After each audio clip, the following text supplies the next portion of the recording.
Hello, and thank you for joining us. My name is Mollie Carmichael with Zonda's Inspirational Leadership Series, joined by the industry's best in all things real estate.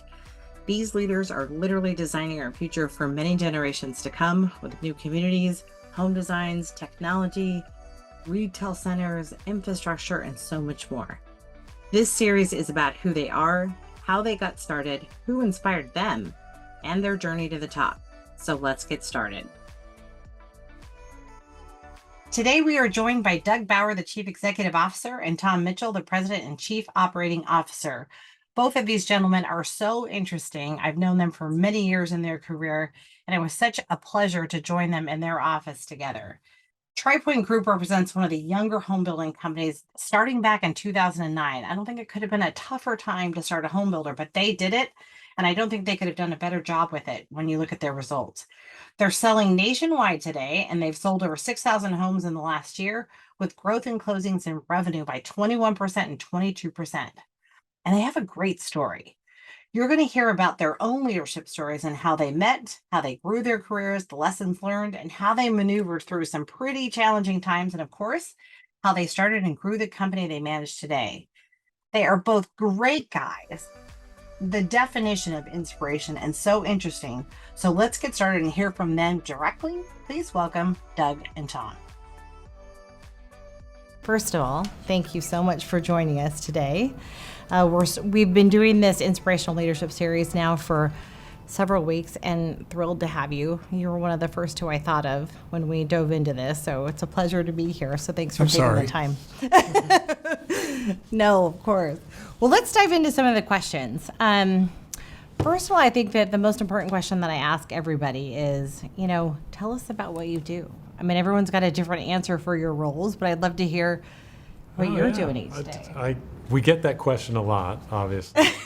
And I love saying I'm a home builder, because that's what we really do.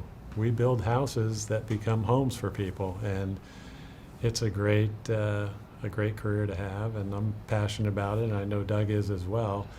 And obviously that means a lot of different things, depending on the audience of who I'm responding to. The logical reaction is, oh, wow, so you're like a framer, or you have, a hammer and nails and are out on the job site. And after you get into it a little bit more, it's quite a bit different than that for both of us. But that's where it originally generates from, is really a passion for building homes.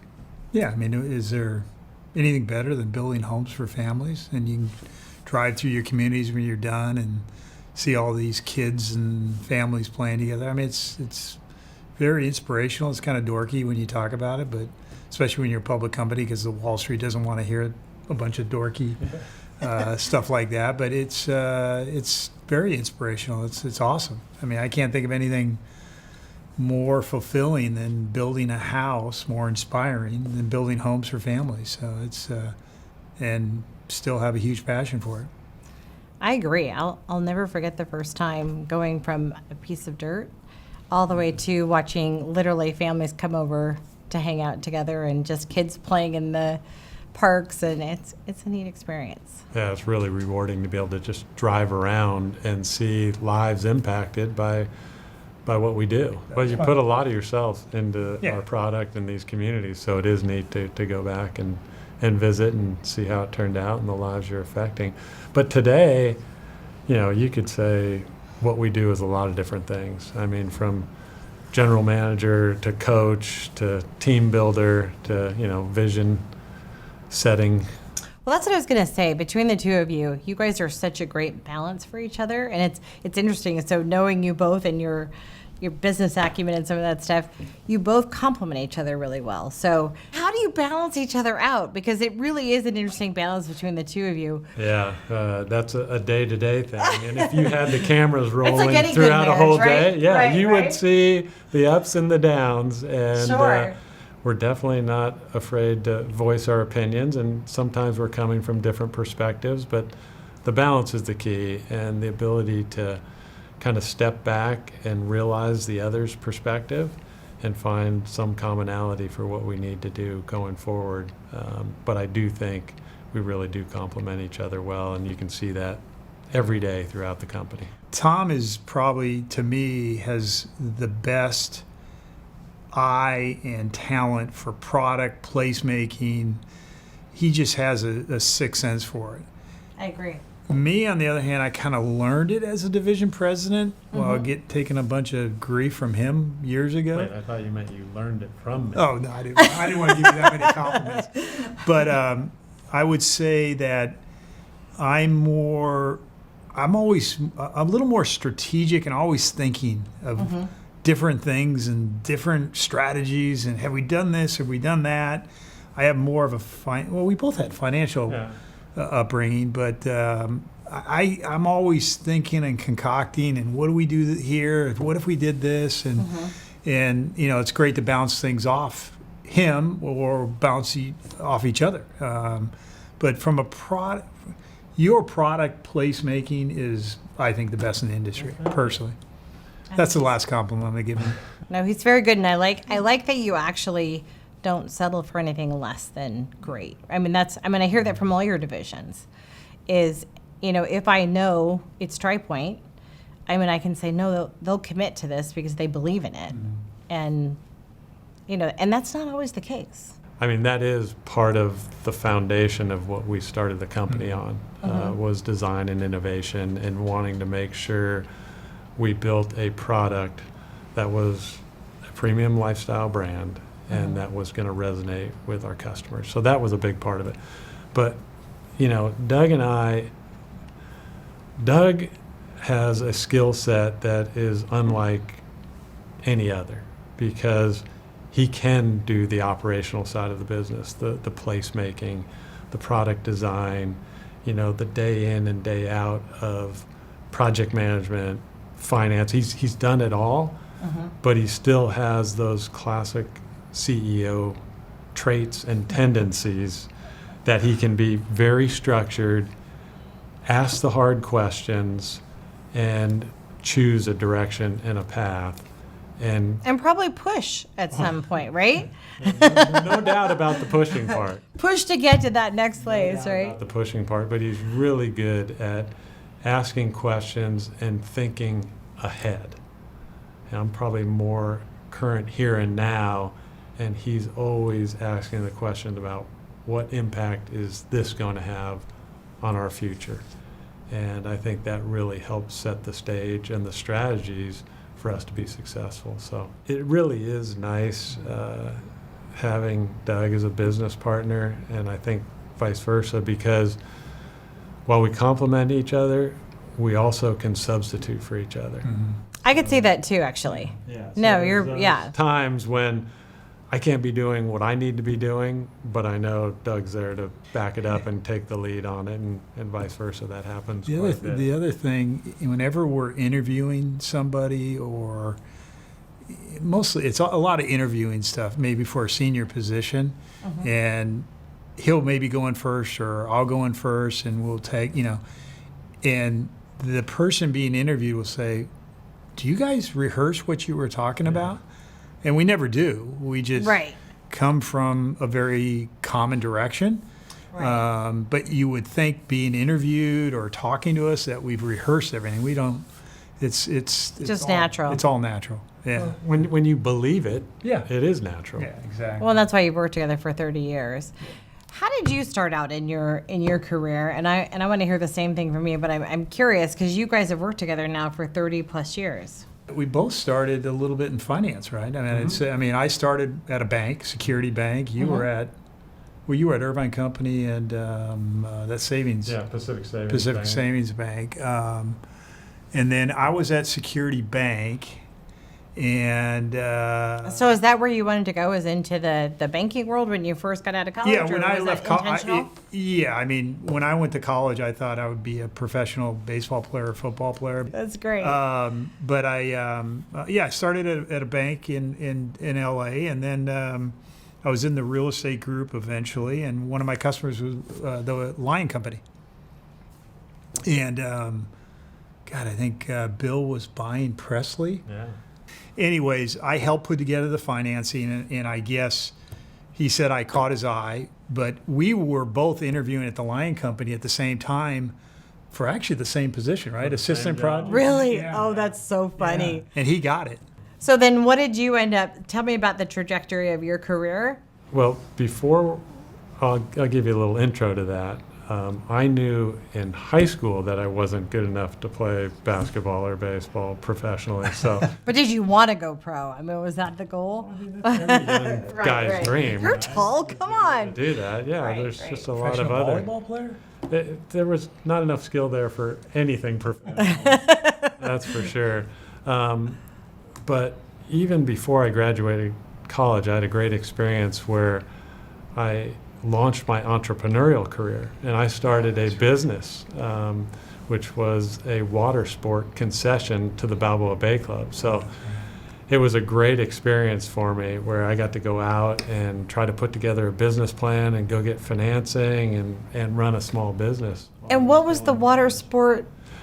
Out of the Bay Club, we provided sailing, paddleboards, Everything. windsurfers, Yeah. anything, guests wanted to do from the beach there, we did for them, and it was a great, What a great great job. experience. I It love that was. job. It was a great job. How long did you keep that? Should have stayed on the beach. We I kept know. that for about 3 or 4 years, and the neat thing about it is we parlayed all that equipment and ultimately sold it when I started getting into the real estate business, which was what I really wanted to do, and bought our first house with the proceeds from that. So that directly helped us That's pretty cool. buy real estate in the long run. I'm glad you didn't tell the story about when I got run over by the sailboat with the that paddle. one, some things we just have to save between ourselves, that's for sure. Good. Glad you didn't share that, Yeah, right? exactly. But from there, finalized my business economics degree, and my family moved to the Newport area in the early 70s, and it's right when development was blossoming. Obviously, Right. the big master plans, Turtle Rock was happening, Harborview Homes was happening, The porch stuff down in house. Mission Yeah. Viejo was happening. So we got to see through All that was being born, Yeah. right? And Yeah. it just attracted me to the excitement of what happened as you developed new communities. And so I got to see it from that and said, that's what I wanted to do. And had a couple really great visionaries who were, icons in the industry tell me, okay, Tom, there's 2 ways to go. You can either come up through the construction side of the business and learn it for real, or you can do it through the finance side of the business. And having a finance business economics background, I chose the finance side and went to work for the savings bank, then got to go to the Irvine Company, and then for the same job that Doug was Yeah. working towards, trying to get on the operational side of William Lyon.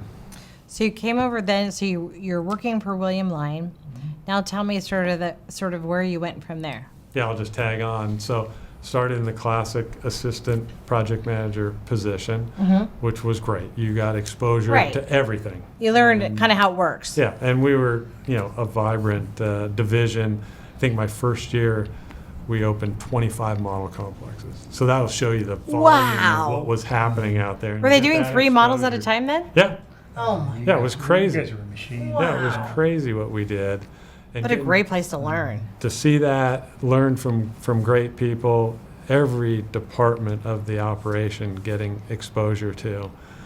So I did that, and it wasn't long. So that was in the late 80s that we started at 89. Lion. 88, Yeah, 88.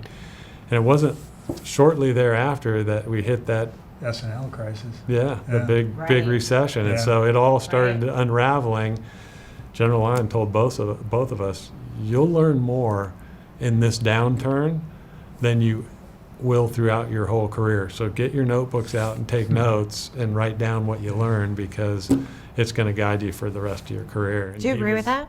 Totally. I do too. I learned more in downturns without a doubt than I did. I mean, when you're sailing, right? But it's when you really have to figure out the different kind of weather conditions that you really learn all the tricks. Absolutely. So, from that going into that downturn, I was in the unique position of having a financial background, but still being on the operational side, and probably fortunate to make no money at all. And so more of the senior guys were getting relieved of their responsibilities. Really? Yeah. And they kept me as a junior guy because I could speak the bank's language and knew the operational side. So we kind of navigated through that. Doug will tell you what we navigated because he was in charge of navigating, but it was significant. And then from there, it was really kind of a do-over, a start-over for General Lion. And I remember that. Yeah. he selected Doug and I to be key components of that moving Wayne forward. Line Homes, Yeah, 1 or 2, whatever we call That would have it. been 2.0, right? yeah, 2.0. Exactly. So it was Right. phenomenal. And that's where I started the Southern California division. Doug was the CFO, ultimately went up to Northern California, and we grew that small little do-over into a pretty significant operation, and then, grew into a division president, and then a regional president, executive vice president. But, it was over a 20-year, Yeah, we period both of spent time. 20 years Yeah. at Lions. So. and it was Right. just phenomenal. You couldn't get a better Yeah, opportunity. he was a great mentor, great teacher. I was gonna say, who were your big mentors through that time frame? Certainly, it had to be. Oh, Bill, for Oh, for sure. sure. It was a great mentor. I mean, he treated everybody at Lion as family, Totally. and we treat everybody at TriPoint as family. I see that too. Yeah, so that's probably, I know that's the biggest takeaway I got from Bill. And then if Bill sets that tone, then Dick Frankel and Rick Robbins, all the other Brian Dark, we all treated, Bill was tough, but he treated you with respect. That would be the biggest takeaway, I'd say. Yeah, that's Nice. absolutely a great Yeah. takeaway. But the other thing for both of us, for me, that stood out was never compromise your values, Yeah. and I agree with that 100%. do what you believe is right. If you do the right thing, it'll never be wrong. And so there was never that question. And there was a lot of pressure during those times. Oh my gosh. There's never a Okay. question about doing the right thing and doing it in the right way and how you interact with your customers and then with all your peer set and other people within the company. So that was really good. That's but all huge. the practical things you learned, you could make a really long list. But Yeah. one that Doug and I agreed from the start was too much land and too much leverage at the wrong time is not a good thing. Be very efficient with your land. Be land light. We option almost 50% of our land right now, but our balance sheet is pristine. We have tons of liquidity because this business is cyclical. Do you guys do a lot of OBS? Oh yeah, Absolutely. yeah. I mean, it seems like the time to be looking at that as I'm looking at some of the strategy out there. Smart strategy. Well, it's Sure. not only for cash, and risk management, but public companies are governed by returns, and it helps your returns big Sure. time. So you Yeah. get put the financial side. Get to reset the clock a lot. Yeah. I totally agree. So now you move over to the TriPoint story. Tell me the TriPoint story and how that was born. Did you guys just go to lunch one day and say, let's do this? No, I mean, you left Lion at the end of 08, I think. No, beginning of 09. Just Beginning a of couple 09, months yeah. before you did. Yeah, and That had to be like a deep breath for the company. I remember when you guys Yeah, left, it just was- going, it was a challenging time. challenging times, and I left in March of 09. Yeah. We're hanging out, and I think we both probably got calls from Dan Hedigan. Yeah, it was Hedigan that called. Hedigan and Danielle. And Dan Young, and they said, hey, you two are doing nothing. Why don't you meet us up at Pelican? And I'm in my shorts and T-shirt. You know how the Irvine Company. right, wear a right, bow tie. right. They'll send you home if you don't have it. Yeah. He's not dressed much differently. So we told both of them, said, well, can we show up in our shorts and flip-flops and everything? And so we met right in that little Little coffee right shop off right there off the lobby. And that's when Dan Young gave us the whole spiel about what Bren wanted to do, which was the Executive Builder Series program. Right. Yeah, where they were going to, because remember back in those days, a lot of the bigger builders were giving lots back and walking from their positions yeah. with the Irvine Company. Yeah. And Bren, and he's a smart man. I mean, he has a piece of gold in the Irvine Ranch, so he said, well, And he didn't have to sell. and he didn't have He to. could choose. Yeah, so he's not going to give it away. Right. So what they did is this executive builder program, which is really where TriPoint came out. We left that meeting, looked at each other like, oh, wow, we got to figure out a name of a company. And because So they a couple basically weeks came later- to you Yeah, and they said, came- like, form a company. We want Right. you. Yeah, Young said in a couple weeks. That makes me love them so much better. No, they're phenomenal. I mean, Yeah. the vision that they had They was had it, phenomenal. yeah. So I'll fill in a little bit there. And they really do. I mean, We didn't working just with leave them that 3 meeting- times, I We get didn't it. just leave that meeting and go, oh, wow, I guess we're going to get busy. We literally are standing there waiting for our cars at valet. Yeah. And, high-fiving, almost screaming, that was the best meeting we've ever had in our life. Are you With kidding Dan me? and Dan, yeah. Yeah, Oh, it that's- was just unbelievable how it all But we came had like together. 10 days to put together Not even 10, we had a a weekend. weekend to get. That was on a Friday. Yes. Here's how I it really went. respect That's Dan right. Hedigan. That's Here's super. how it went. That meeting was on a Friday, Friday. at 10 a.m. Then we had another follow-up meeting, unrelated, for lunch. But what Dan and Dan said is, okay, we've told Bren, you guys are in, but now you need to look like a real company. gotta be a So we need company. to have a company Right. profile by Monday, because we're presenting on Wednesday. You'll know. right. And a team? You'll know No, by no, a just a- week Just from a company Friday. profile. A Okay. company profile, name, and also where your capital is. Yeah.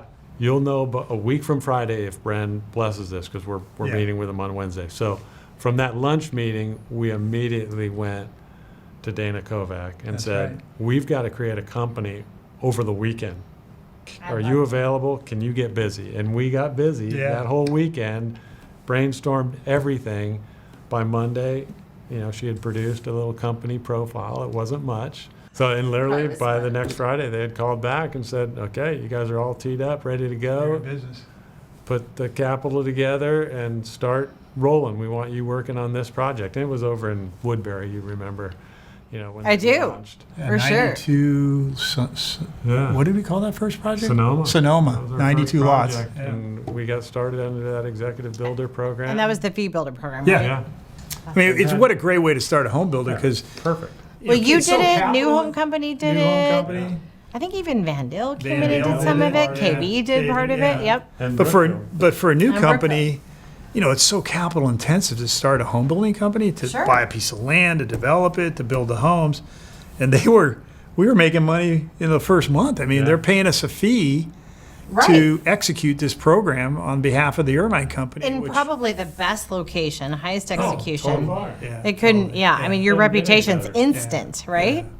Yeah, so you had 3 guys in a pickup truck saying, okay, let's get busy. Now we Yeah. put it all together and Maybe a little more than a pickup truck. But not much. Not much, because all 3 of us, Mike Grubbs, who's our third partner, is retired, but we all put in all our capital to get it going. And I would too. And it was interesting. I remember that we had that opening, and we had all these people coming out, and it's TriPoint Homes. Who are these 3 knuckleheads? And I remember talking to customers. I love talking to customers to this day. And the biggest question they had, you're brand new, so who's going to do the customer service after I buy one of your beautiful homes? That was their number one question. I would want to know that too, though. But it's like, I would because just we want to didn't know have you're a going to history. be there in 2 I mean, KB years, had a right? history, That's right? what they were asking. Yeah, Right, yeah. right. KB had a history. They could go to a website, whatever, back in the day, I guess. But we're standing in the parking lot. Yeah. There's 200 people there. Yeah, You it was remember cool. that? Oh, I do. Yeah, it was Busing fun. them in. And that was in 2010 when we opened. Yeah.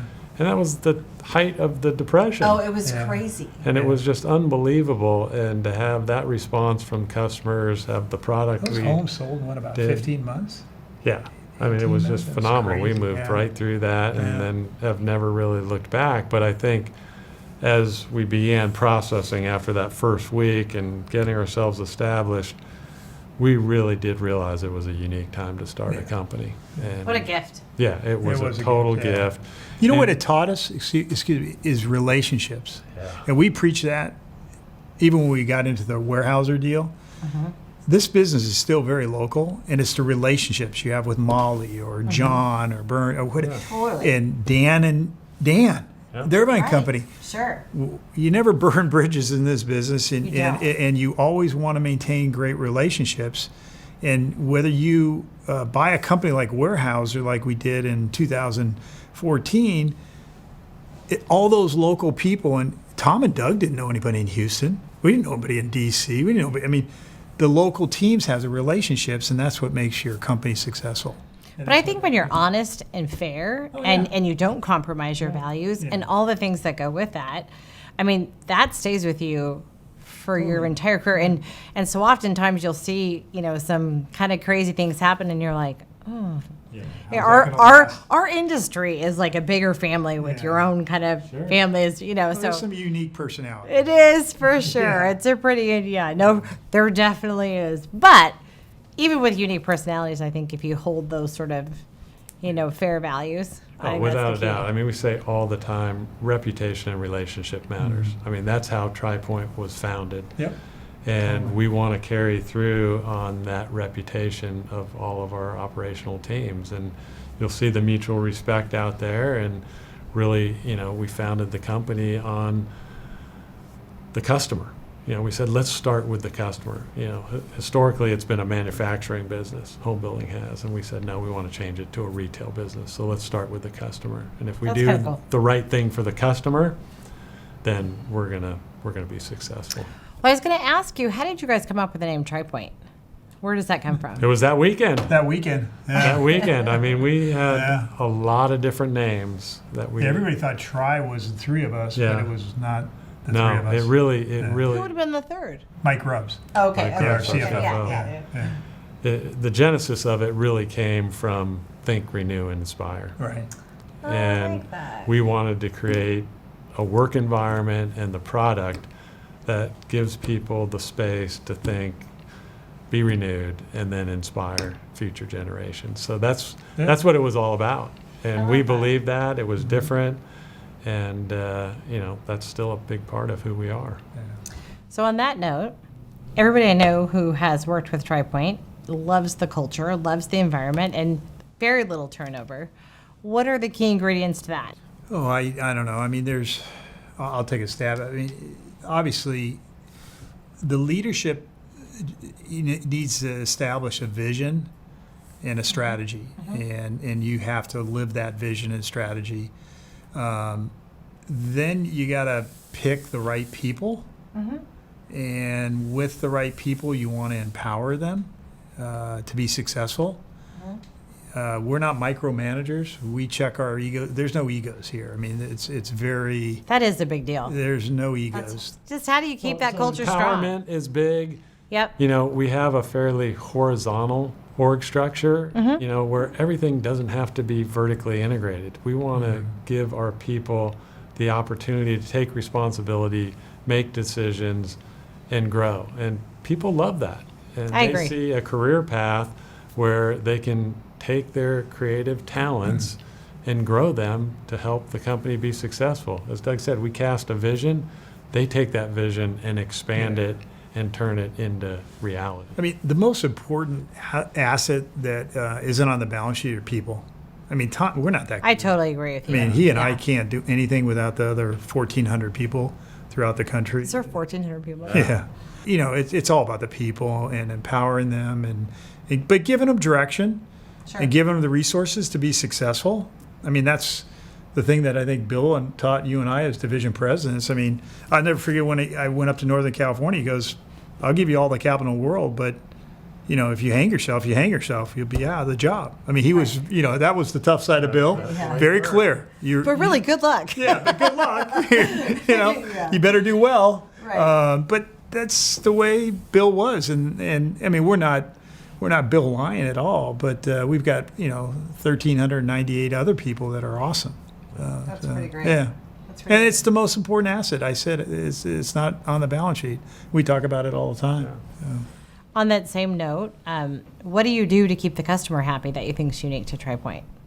Boy, we've embraced them from the start. And like I said, we founded the company on the customer and on their journey and saying, okay, what's it look like from their perspective? And obviously it's the biggest purchase anyone's going to make in their life. It is. And by creating a valuable customer experience, you create a customer for life.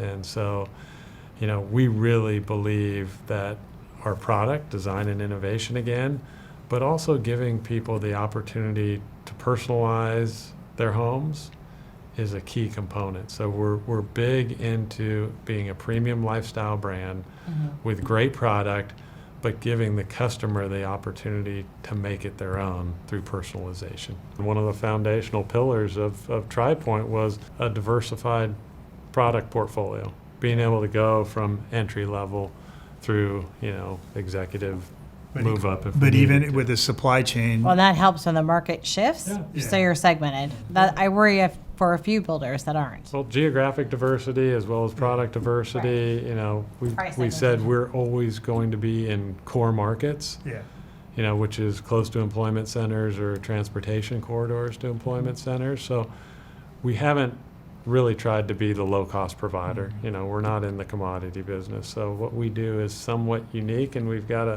a niche that not too many of the other publics really kind of play in. So we're excited about that. I would also say your product is really good looking and efficient, which isn't always the case, right? So that was the other thing I noticed too. It's Well, interesting. product, so thank you Yeah, for I know, endorsing us for with that. sure. No, it's and that's a hard balance to find. Usually builders will swing one way or the other, so it's a big deal.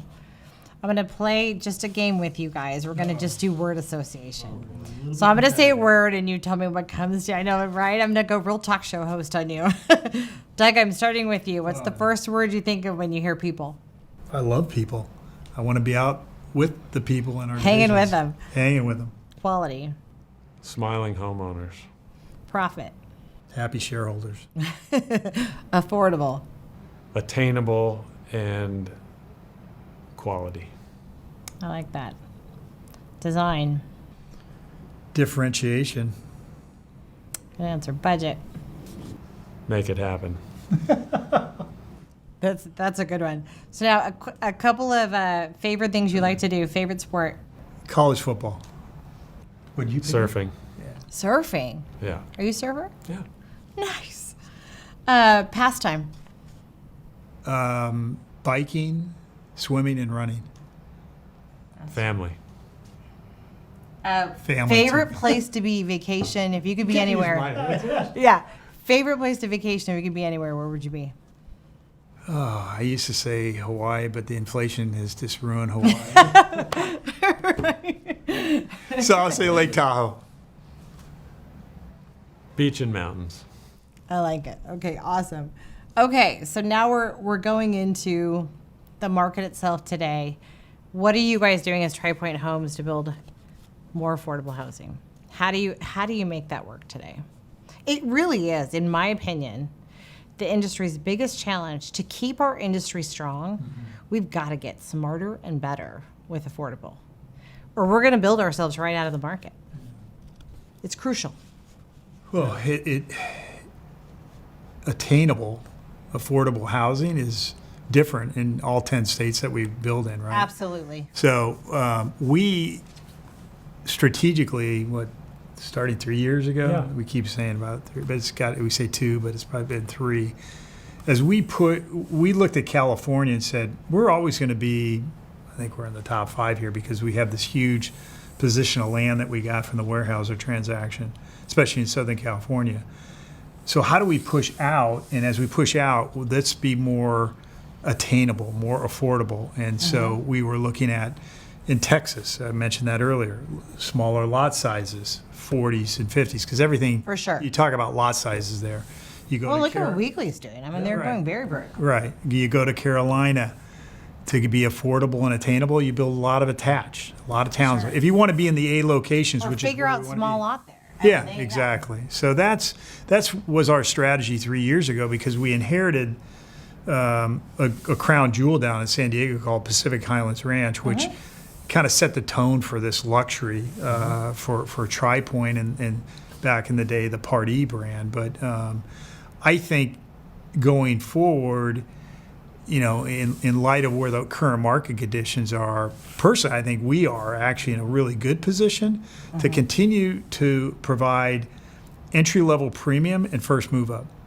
And it fits this millennial generation that with combined incomes, they're making well over $200,000 a year. I mean, I call them kids. I mean, they're 25 to 35 years old. They're making a ton of money. And so that's 50% of our buyer profile right there at TriPoint. And we got the second highest ASP in the industry. It's all millennials. So that tells you a little bit about where the customer is going to be for the next 5 years, 10 years.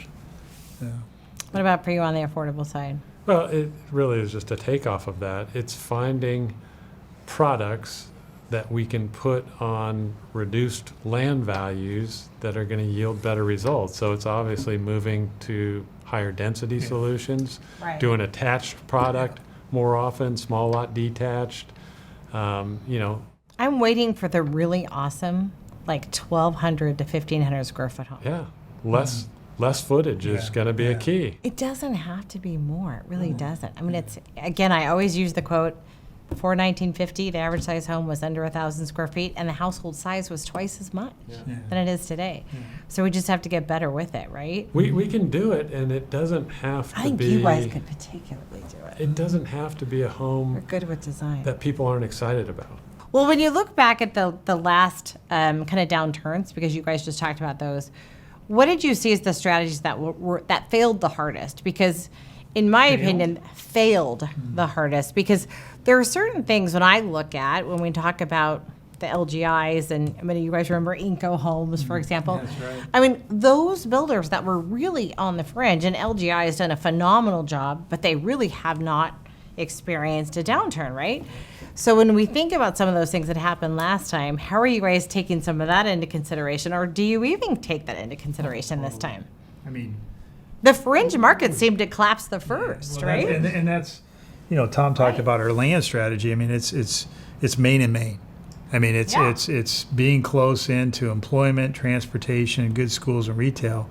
And when we go through these cycles, it's the fringe markets that collapse first, right? Right. It always does. Right. Whether it's higher incentives right away, dropping in pricing. So, our strategy since we started TriPoint is always to be, main and main is, right in the sweet spot. If we need to design higher density product to make it more affordable, we will. Exactly. And so that's one of the big strategies we have in place to this day to combat that next cycle, that next, recession that we. God, I hope we never hit. It's probably inevitable, right? Yeah, I mean, it's going to be a rough. we've It hit could be a one rough landing. every 10 to 16 years in the last 100 years. So it does seem like it's inevitable, right? But the other parts of that, I mean, we talked about our balance sheet and liquidity. I mean, we are so focused. I mean, we generate positive cash flow, have tons of liquidity, have a very, very low leverage company here. And again, it goes back to you got a bunch of dinosaurs that are sitting here, and we've been doing this for so long. Right. Those highly levered companies that didn't focus on a strong liquidity position, it ends up hurting a lot Right. more, or they're out of business. And you've seen it. Yeah, totally. Yeah, Doug's constantly talking with our teams about being good stewards of our balance sheet. Sure. Yeah. So that's part of our job. We've got a responsibility to all our team members to do the right things relative to projected cycles. The other thing I would say, a strategy that definitely doesn't work is denial. So I totally agree. It won't happen to me. being proactive. We always like to say pace is important. So scale and leverage matters, Sure. but pace is important. So we focus on absorption quite a bit. And we recognize when a project is not meeting its target absorptions, maybe 1 week, 2 weeks is one thing. If it goes any longer than that, you need to do something different. Yeah. And that's so smart. we react pretty quickly to make sure we're putting the right offering in front of the consumer. The consumers are smart. They're the ones that are telling you what they're looking for and what it's going to take. Well, and that's when design matters the most, right? Yeah. Because you need that emotional tug to keep them buying during the more difficult times, right? Yeah. That's huge. Let me, as we're kind of wrapping up here, let me ask you both: what do you think your biggest contribution has been looking back in your career? What are you the most proud of? And I will start with you, Doug. We play with a chip on our shoulder. We play to win all the time. We always think somebody's coming after us. We're a little bit competitive. We always feel like we have that little chip. And so, I mean, if there was a point that I'm satisfied and I feel like I've done it all, then I'd retire, to be honest with you. But I'm still looking out the front of the windshield thinking, what else can we do? What can we, what new product, what new location, what else can we do for the customer? And How many If I homes didn't have have you? How many homes have you built in the 13 years you've been here?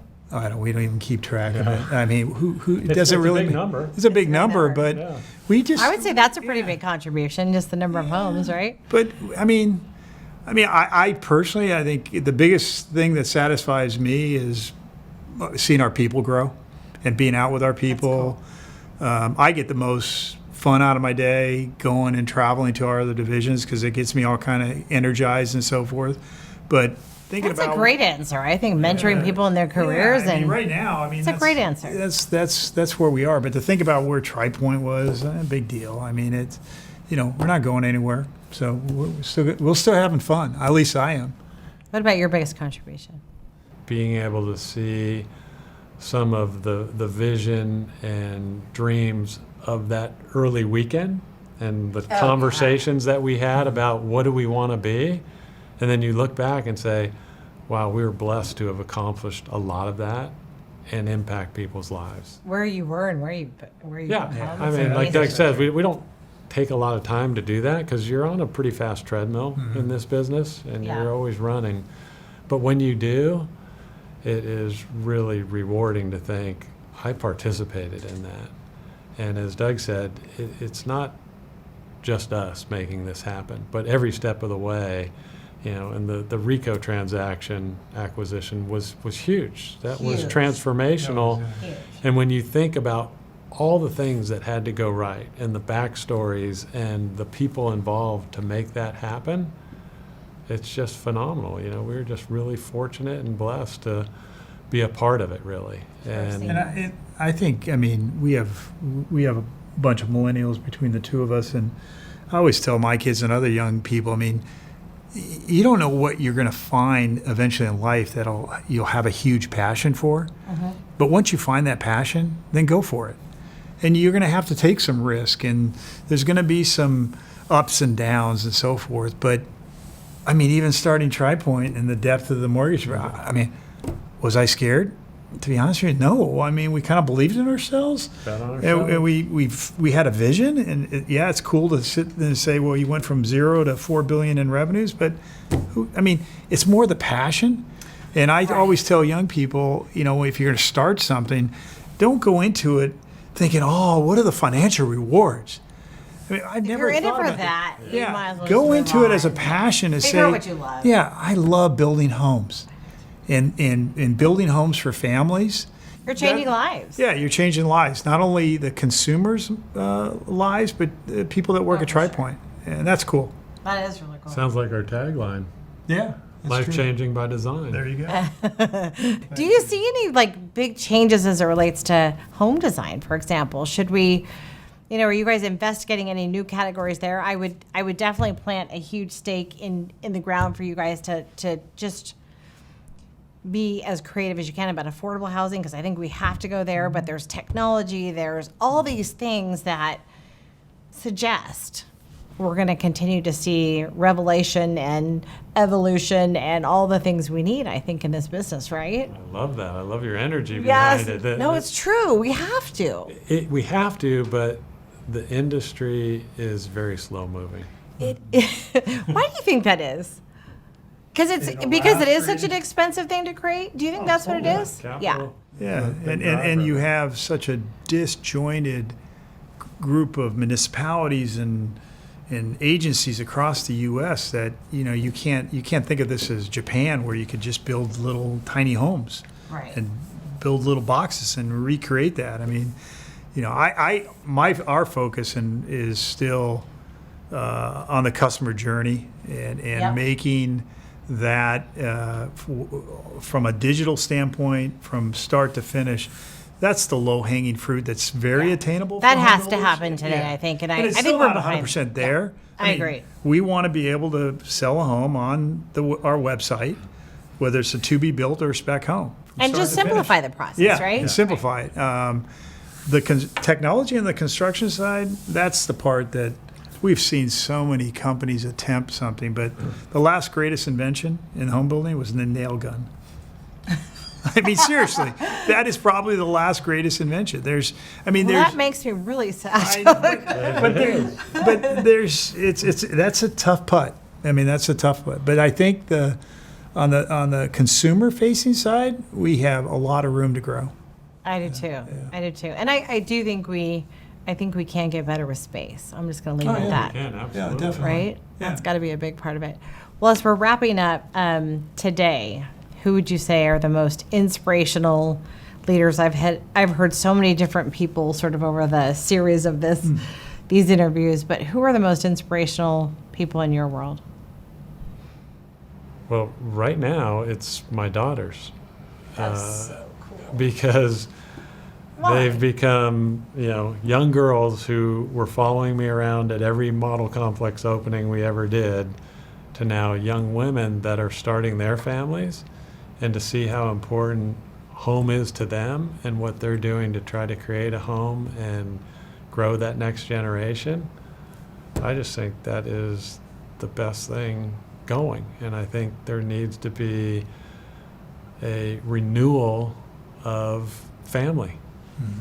And I think that's going to be the future of home building, is when that renewal of family and people realize the value of home again, then it's going to lead to all the other inspiration and new technology. Do you think that's a shift or a change recently with this next I do. generation? Why? Well, I think, past generations, home became less important. Almost utilitarian, Yeah, right? exactly. Right. Less important, utilitarian. And I think one of the benefits of the pandemic has shifted people's mindsets to the importance of home and what really actually happens at home. It's becoming a nest again almost, right? Yeah, I think so too. So that's cool. It's really, are you seeing them do anything different with their homes in sort of how they live in them, or? Not so much their homes, but the importance of home and the environment they're trying to set for their kids. They're young mothers now, and so to see that. So awesome. Yeah, and see that next generation and what it means, it's pretty rewarding. I can't wait. I keep telling my kids, we need to get It's married. awesome. It's time. But then they're young, but still, I'm like, I can't wait. That's pretty neat. How about for you? By far, my wife.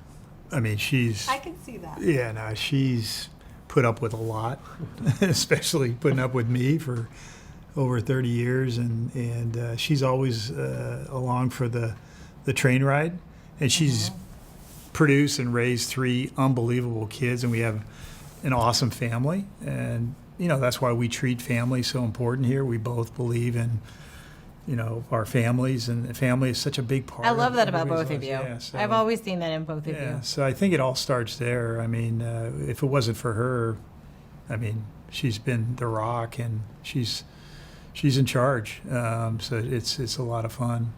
On a professional basis, there is one CEO that I admire a lot, and that's Jamie Dimon at Chase. Yeah, Why is that?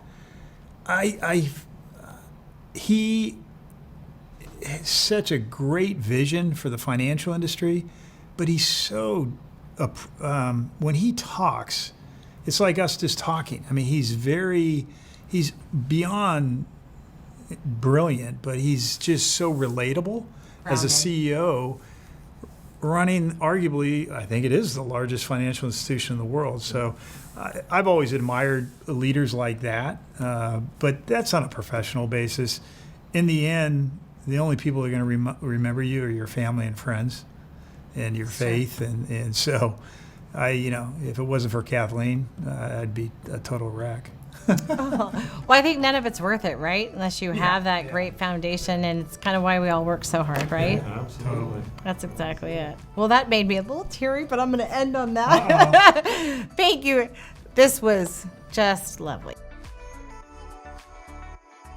Thank you again for joining us. This is Mollie Carmichael, and I hope you enjoyed this series. Please hit like if you liked today's broadcast, and subscribe if you'd like to hear more from the best and the brightest in our industry. Take care, everyone, and I hope you join us again next time.